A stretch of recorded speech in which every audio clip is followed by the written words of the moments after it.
3. Berlatih, Al. Suara teriakan Lin Fang terus menggema memenuhi ruangan. Tidak ada rasa bersalah sedikit pun dari Guru Chan saat melihat bagaimana Lin Fang yang terus berteriak menahan rasa sakit pada tubuhnya. Waktu terus berjalan, hingga tidak terasa kini sudah hari ke-7 selama Lin Fang berada di dalam kolam tersebut. Melihat muridnya yang mampu bertahan selama 7 hari lamanya, membuat Guru Chan begitu bangga kepada Lin Fang, karena mampu bertahan dan tidak keluar dari dalam kolam itu. Lin Fang yang berada di dalam kolam kini sudah semakin tenang, bahkan tidak terdengar lagi suara kesakitan seperti beberapa hari sebelumnya. Setelah waktu berjalan selama 2 minggu, Lin Fang yang berada di dalam kolam diminta Guru Chan untuk segera keluar. Mendengar perintah sang guru, Lin Fang kemudian segera berdiri dari duduknya, lalu keluar dari dalam kolam. Setelah keluar dari dalam kolam, Lin Fang merasa tubuhnya kini 10 kali lipat terasa lebih ringan, seakan tubuhnya seperti kapas yang bisa bergerak dengan mudah. Guru, aku merasa tubuhku kini menjadi lebih ringan. Begitu juga dengan otot-ototku yang lebih kuat, ucap Lin Fang melihat ke arah Guru Chan yang sedang duduk. Haha, tentu saja, karena kolam yang kamu gunakan adalah kolam surga yang dicampur dengan 3 tetes darah naga suci. Kolam surga? Dan apa guru bercanda tentang darah naga suci? Tanya Lin Fang dengan bingung dan terkejut. Menurut Lin Fang, naga hanya ada di dalam sebuah legenda saja. Karena dulu saat masih bersama kakek dan neneknya, Lin Fang sering mendengar kisah-kisah seperti itu menjelang tidurnya. Kolam surga bukanlah kolam biasa, di mana kolam tersebut berisi air suci yang turun 100.000 tahun sekali, di mana hanya terdapat di salah satu alam yang ada di dunia ini. Sedangkan untuk darah naga yang aku gunakan berasal dari dalam kalung giokmu itu. Ucap Guru Chan menatap serius ke arah Lin Fang. Lin Fang membalas tatapan Guru Chan dengan penuh harap. Ia benar-benar sudah tidak sabar menunggu rahasia yang ada pada kalung gioknya itu. Kolam surga sendiri memiliki beberapa kegunaan, salah satunya untuk membantu seseorang mengembangkan bakatnya. Untuk darah naga suci berguna untuk memperkuat tulang serta ketahanan tubuh seseorang menjadi tingkatan yang lebih tinggi. Guru Chan menjelaskan kepada Lin Fang. Sekarang aku mengerti, Guru. Lalu apa saja tingkatan tulang guru? Untuk tingkatkan tulang sendiri terbagi menjadi ke-6.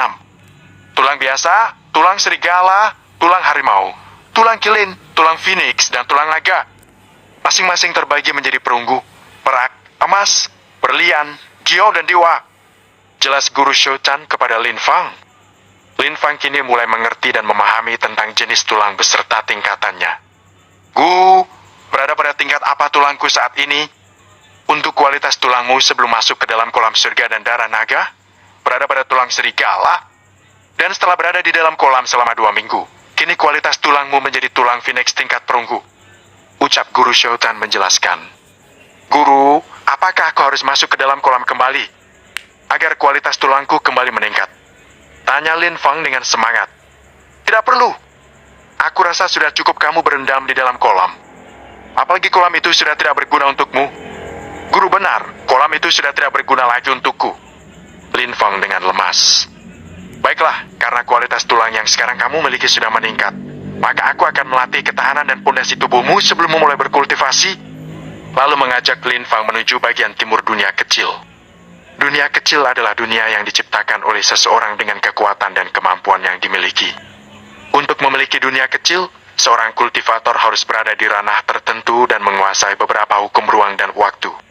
Setelah berada di bagian timur dunia kecil, sepanjang mata memandang terlihat hutan yang sangat luas dengan pemandangan yang sangat indah.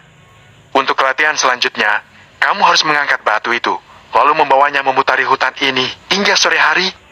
Sebelum kamu mampu untuk melakukan 100 kali putaran, maka latihanmu akan tetap sama untuk setiap harinya. Ucap Guru Shouchan dengan menunjuk sebuah batu besar yang kemungkinan mempunyai berat sekitar 500 kg. Baik Guru, ucap Lin Fang tanpa mengeluh sedikit pun. Bagus, aku suka dengan semangat yang kamu miliki. Lalu segera pergi dari tempat itu. Lin Fang kemudian mulai mencoba mengangkat batu yang sebelumnya ditunjuk oleh gurunya. Saat mencoba pertama kali mengangkatnya, Lin Fang terlihat sangat kesulitan. Namun karena tekad yang dimiliki untuk menjadi kuat, ia pun tidak menyerah dan terus mencoba. Hingga setelah beberapa jam terlewati, akhirnya ia mampu mengangkat dan membawanya meski dengan susah payah. Baru saja 1 putaran, Lin Fang sudah merasa begitu kelelahan, karena luas hutan tersebut mungkin sama luasnya seperti sebuah kota besar. Aku tidak boleh menyerah, ucap Lin Fang dengan nafas yang tidak beraturan. Waktu pun berlalu dengan cepat, hingga hari mulai menggelap menandakan malam akan segera tiba. Lin Fang saat ini baru mampu mengelilingi hutan sebanyak 8 kali putaran. Untuk hari ini cukup, ucap Guru Shou Chan yang muncul dari kehampaan. Baik Guru, maafkan murid yang belum mampu melakukan perintah Guru dengan baik, ucap Lin Fang dengan pelan. Tidak perlu dipikirkan, masih banyak waktu untuk mencoba lagi. Sekarang aku akan membawamu ke suatu tempat, lalu segera membawa Lin Fang menghilang dari tempat itu. Usah. Mereka berdua kemudian muncul di sebuah air terjun. Untuk saat ini kamu makan buah-buahan yang telah kusiapkan. Lalu memberikan buah anggur dan apel kepada Lin Fang. Lin Fang menerima lalu segera memakannya. Guru, buah apa ini, mengapa rasanya begitu aneh? Itu adalah buah-buahan abadi yang hanya ada di alam dewa, jadi kamu harus terus memakannya. Awalnya memang terasa aneh, namun kamu akan terbiasa nantinya. Lin Fang pun hanya bisa menuruti perintah gurunya. Setelah menggigitnya lagi, kini rasa buah tersebut terasa begitu berbeda dari sebelumnya. Yang pada awalnya terasa aneh, kini sangat manis, berbeda dengan pertama kali dia memakannya. Setelah menghabiskan buah-buahan yang diberikan oleh Guru Shou Chan, Lin Fang lalu diminta untuk mulai berkultivasi di bawah air terjun. Lin Fang segera melangkahkan kakinya menuju sebuah batu yang berada tepat di bawah air terjun, lalu menutup kedua matanya dan mulai fokus untuk berkultivasi. Keesokan harinya, Lin Fang akan melakukan kegiatan yang sama seperti sebelumnya, dengan mengelilingi hutan membawa batu, kemudian memakan buah-buahan abadi, dan yang terakhir berkultivasi di bawah air terjun. Hari demi hari terlewati dengan cepat, hingga tidak terasa kini sudah 5 minggu Lin Fang melakukan latihan di bawah arahan Shou Chan. Untuk saat ini Lin Fang sudah mampu mengelilingi hutan sebanyak 100 kali. Bahkan Lin Fang kini telah menambah